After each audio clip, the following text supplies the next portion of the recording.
Well, as uh, a resident of South Carolina, as a native-born South Carolinian, and having grown up into what I would call the epicenter, right in the middle of many things happening in the civil rights movement, I believe that I came along at a time that could not be more perfect for doing what I had done and also observing the things that I have observed.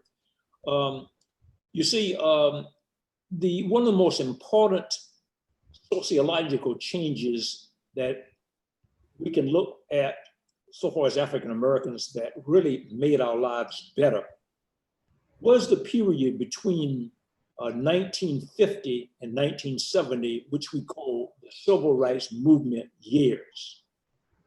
And we had many pivotal things happening during that period of time.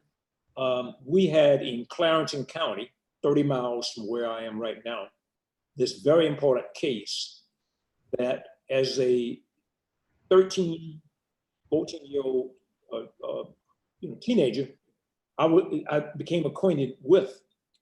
And but all this history that South Carolina has and South Carolinians have played a part of, we have done the poorest job in this state to making other people, especially historians, believe that this was one of the most important places where things were originating relative to the civil rights movement period. Right. For example, that Briggs case led to what is called Brown versus Board of Education. It was the template case.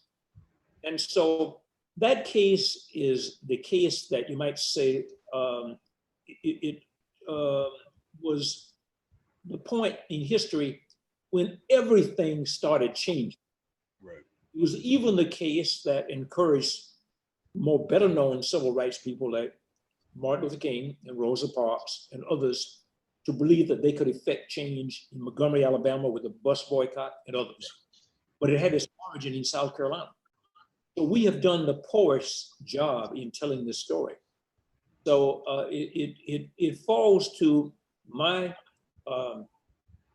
obligation, I believe. I believe it's really an obligation that I was so blessed to have seen so much of this. It's my obligation to really continue to tell this story so that the sacrifices made by these people do not go in vain. We also do a very poor job, intellectually speaking and educationally speaking, because history is being minimized from middle school through high school anyway.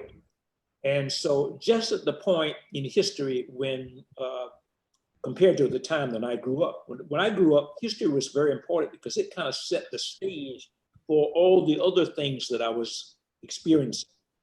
And so you've got to know your history.